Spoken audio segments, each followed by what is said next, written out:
মহেশতলার বাটানগরে 10,000 কণ্ঠে গীতাপাঠ বিশ্ব হিন্দু পরিষদের তরফে এই গীতাপাঠের আয়োজন করা হয়। অনুষ্ঠানের সূচনা করেন প্রদীপ্ত কান্তি মহারাজ। সাধু সন্তদের পাশাপাশি অংশ নেন প্রচুর সাধারণ মানুষও।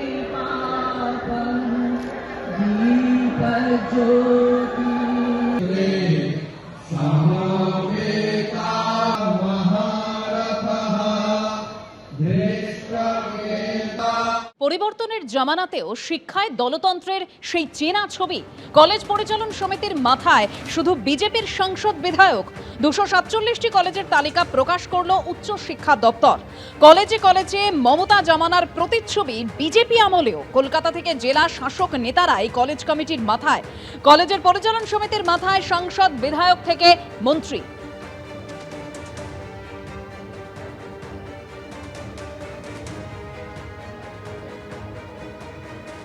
এতদিন ধরে যারা তৃণমূল কংগ্রেসের সরকারকে ব্লেম দিত যে এরা কোনো জায়গা ছাড়ে না, বিরোধীদের সম্মান করে না, বিরোধীদের কোনো জায়গাতে তাদের স্পেস দেওয়া হতো না, আমাদের দেয়নি তা নিয়ে দুঃখ নেই।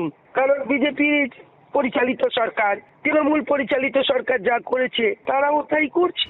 আমরা এখন সরকারে ছিলাম, আমরাও একইভাবে করতাম এবং তার বিরুদ্ধে বিজেপি প্রচণ্ডভাবে সোচ্চার হয়েছিল এবং কোথাও গিয়ে হয়তো লজিকটা ঠিকই ছিল যে কলেজের গভর্নিং বডিতে যদি রাজনৈতিক ব্যক্তিত্বরা ঢুকে যায় তাহলে কোথাও গভর্নিং বডির গভর্নিংয়ে একটু প্রভাবিত হয়ে যায়। তারা যেটা বলেছিল সেটা মেনটেন করলে হয়তো ভালো হতো, যে শিক্ষাবিদদের গভর্নিং বডির মাথায় বসিয়ে কলেজ বা স্কুলগুলি পরিচালনা যদি করা যেতে পারতো ভালো হতো।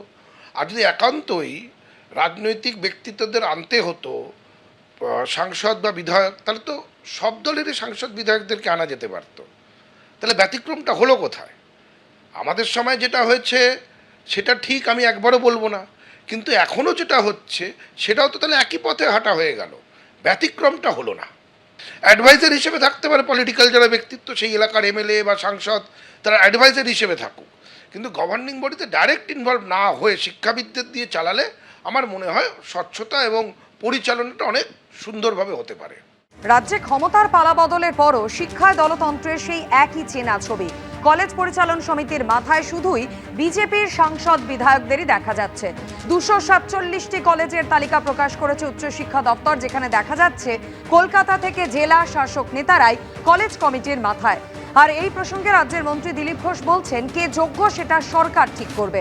কলেজ পরিচালন সমিতির মাথায় কে, সেই প্রসঙ্গে দিলীপ ঘোষ কি বলছেন, পাশাপাশি কালীঘাট তৃণমূলের বিধায়ক কুণাল ঘোষের এই বাকি প্রতিক্রিয়া দেখুন। জায়গায় রাজনীতির নেতারা আর প্রতিনিধিরা দায়িত্বে থাকেন, তারা নির্বাচিত প্রতিনিধি। সব জায়গায় রাজনীতি হয় এরকম তো নয়। আর বিভিন্ন কমিটি, তার চেয়ার হন এমএলএরা বা কোনো নেতা।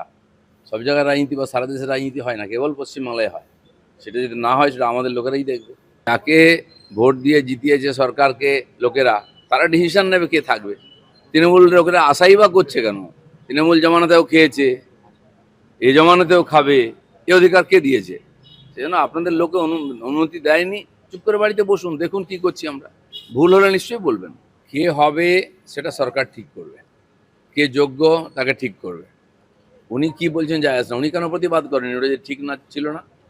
আমাদের সরকার ভাবছে সব বিষয় নিয়ে যাতে ঠিকঠাক হয় তার চেষ্টা করছে। আমরা তো পরিষ্কার বলছি, মাননীয় উচ্চশিক্ষামন্ত্রী বিধায়ক সাংসদদের কাছ থেকে একটা লিস্ট নিন, এবার আপনি চূড়ান্ত সিদ্ধান্ত নিন কোথায় কাকে রাখা যায়। আমি তো আবার বলছি, সগর্বে বলছি, আমাদের সময় আমি 2 শিক্ষামন্ত্রী পার্থ চট্টোপাধ্যায় এবং ব্রাত্য বসুকে আমি নিজে অনুরোধ, হয়তো আমার অধিকার নেই বাট অনুরোধ তো করতে পারি, একাধিক কলেজ স্কুলের আমি ম্যানেজিং কমিটি দিয়েছিলাম, যেখানে কোনো এমপি এমএলএ থাকবে না, বিশিষ্ট কেউ থাকবেন, শিক্ষাবিদ থাকবেন, শিক্ষা প্রতিষ্ঠানকে নেতৃত্ব দিয়েছেন এলাকার বিশিষ্ট চিকিৎসক, বিশিষ্ট আইনজীবী, সাহিত্য অনুরাগী, বা যারা শিক্ষাটা স্কুল প্রতিষ্ঠানটাকে কলেজটাকে বাড়াবেন। আমরা তো সেগুলোও করেছি। আর এখানেই দেখলাম পুরো গাদা গাদা শুধু বিধায়ক ঢুকিয়েছে, নিজেদের জনপ্রতিনিধি ঢুকিয়েছে। এবিপি আনন্দ, এগিয়ে থাকে, এগিয়ে রাখে।